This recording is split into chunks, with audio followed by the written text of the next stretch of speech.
예수와 하나 되기 338번째 자기의 마음을 다스리는 자. 잠언 16장 32절.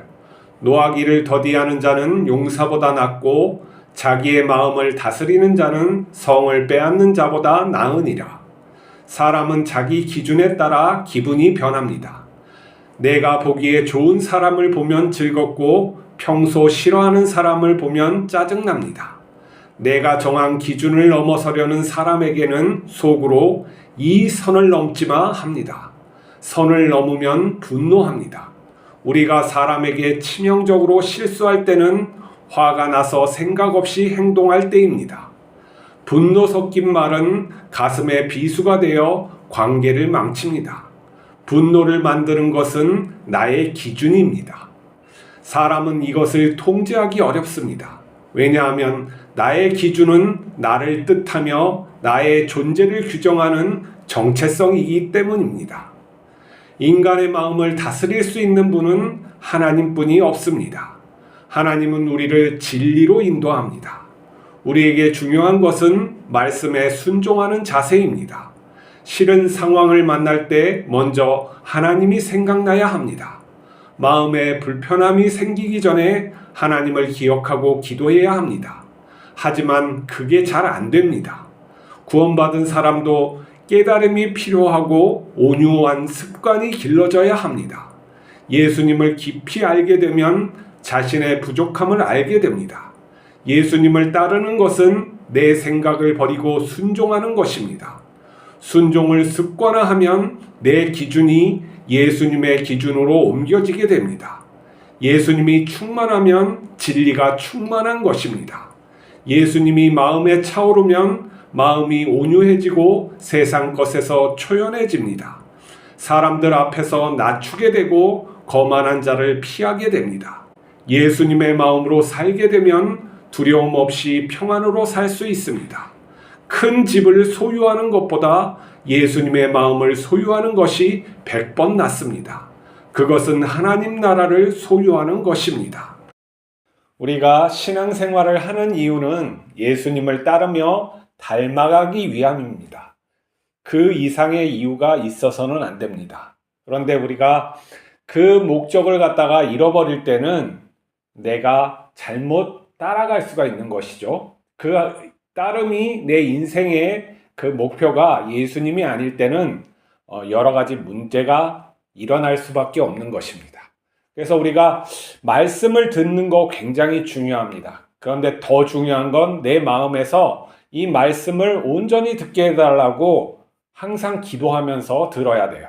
말씀을 전하는 사람들도 이 말씀을 있는 그대로 그 의미를 갖다가 깨닫게 해달라고 하고 그 의미를 그대로 전해야 되지 예수님을 이용해서는 안 된다는 거예요. 말씀을 얼마든지 이용할 수가 있어요. 목적을 위해서, 다른 목적을 위해서 이용할 수가 있어요. 그러나 그렇게 되면은 사람이 성숙해질 수가 없어요.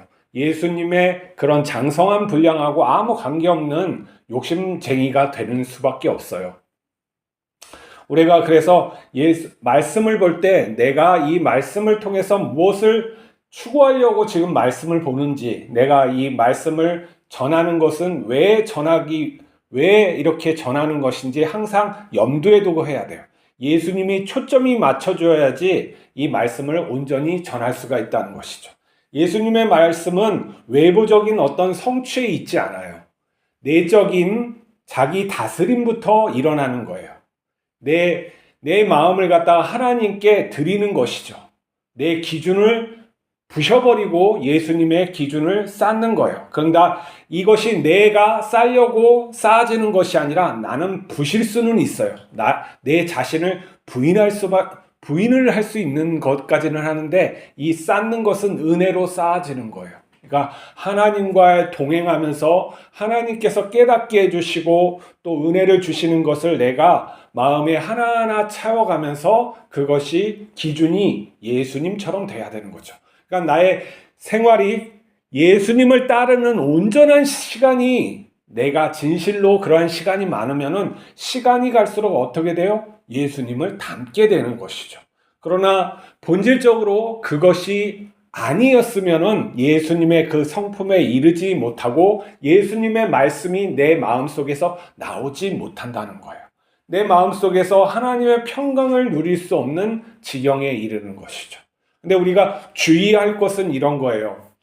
그것이 무엇이냐면은 어느 세상의 어떤 소유를 내가 그걸 가져서 만족하는 것이 아니라 예수님이 나와 함께 하심으로 내가 예수님의 마음을 품음으로 평안하다는 거예요.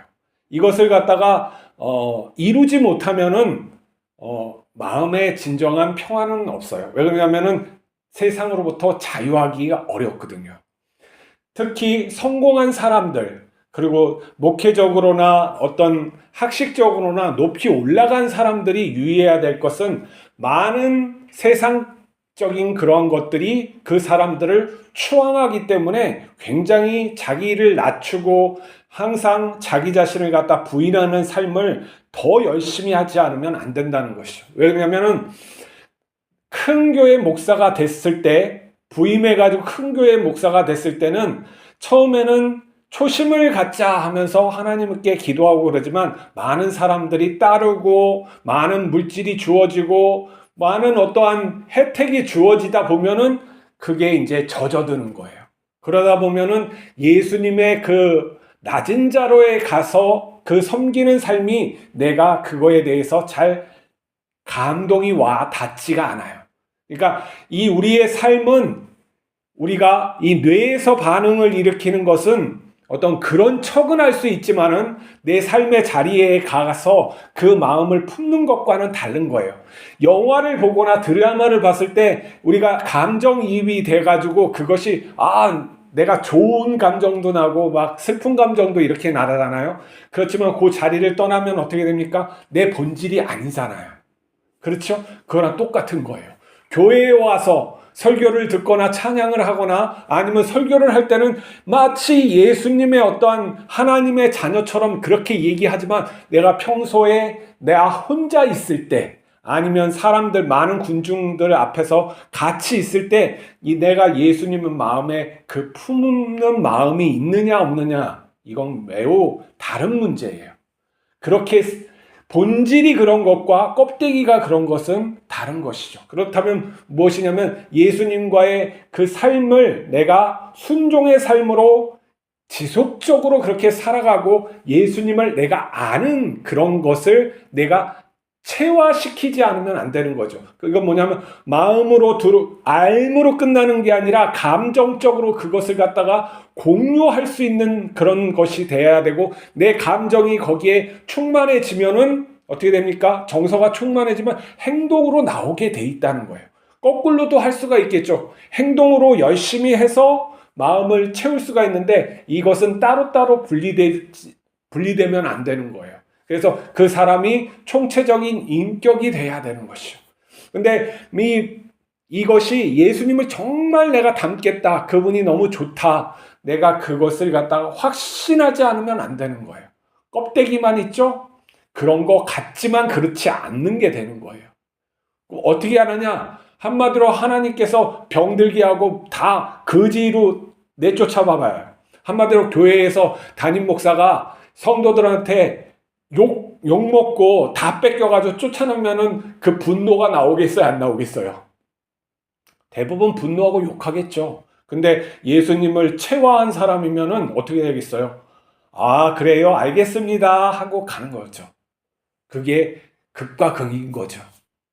자, 우리의 인생이 무엇을 쫓고 있습니까? 오늘 말씀에 나오는 건 노하기를 더디하는 자는 용사보다 낫고 옛날 이 시대의 용사는 영웅을 뜻하는 거예요. 영웅, 왕을 뜻하는 거예요. 왕보다 낫다는 거예요. 마음을 노하기를 더디한다 하는 것은 이 노한다는 것, 마음속에서 분노가 일어나잖아요. 분노가 우리가 야, 이 나쁜 놈아! 근데 난 나쁜 놈이 아닌데 많은 사람들이 나에게 그렇게 하면 분노가 일어나잖아요. 그것을 더디한다. 참는 거. 그게 용사보다 낫다. 용기보다 인내가 더 낫다는 말인 거예요. 그리고 자기 마음을 다스리는 자는 성을 빼앗는 자보다 나아. 마음을 갖다 다스릴 수 있는 사람은 그 성을 빼앗는데요. 도시를 함락하는 거예요. 큰 공을 세우는 거죠. 요즘으로 말하면은 저기 강남에 한 200평 집을 사는 것보다 마음을 다스리는 자가 더 낫다 그래요. 근데 요즘 사람들이 다 보세요. 신문도상에 돈 하고 집 하니까 그 사람들이 정신이 거기에 팔려가지고 자기 마음을 다스릴 줄 몰라요. 마음을 다스릴 줄 모른단 말이에요. 이 마음이 안 다스려지니까 이쪽 말을 들으면 이쪽으로 기울어지고, 아, 저 주식을 한번 사볼까? 이렇게 하는 저쪽으로 또 기울어지고, 막 왔다 갔다 그러는 거예요. 여러분, 돈을 버는 거 중요해요. 하지만은 그 마음 자세가 어떠하냐가 더 중요하단 말이에요. 내 마음을 다스리고 내 마음이 거기에 돈 버는 거, 어떤 것을 벌면은 하나님께 영광이 될까? 나는 무엇을 잘하는가? 차근차근히 욕심 부리지 않고 하나하나 쌓아서 그렇게 하는 거예요. 그리고 우리 인생이 요즘에는 오래 산단 말이에요. 내가 뭐 60에 은퇴하겠지 이렇게 생각하지 말고 죽을 때까지 나는 은퇴하지 않는다. 내가 어떤 직장을 다녔고 그만두더라도 나는 다른 거 해야지. 우리 일하는 인생이 되어야 돼요. 그래서 그걸 갖다가 좋은 것을 생산을 해가지고 다른 사람을 많이 살려줘야지. 나는 어떤 것이 적합할까? 그렇게 하나님께 기도하고 그러면서 끝까지 일하는 삶, 하나님의 나라를 갖다 일구는 삶. 그게 무엇이냐면 자기 마음 밭을 가는 거예요. 예수님께서 우리의 마음을 갈아주는 거예요. 뭐냐면은 예수님께서 자신의 멍에를 우리에게 메우고 하나님 나라에 그걸 하는 것은 곧 내 마음을 갈아주는 거예요. 내 마음이 갈아야지 거기에 씨를 뿌리고 하나님의 말씀에 씨를 뿌리면은 그 말씀이 자라서 열매 맺는 거예요. 우리 마음이 그렇게 내 고집대로 내 기준대로 살면 아무것도 안 돼요.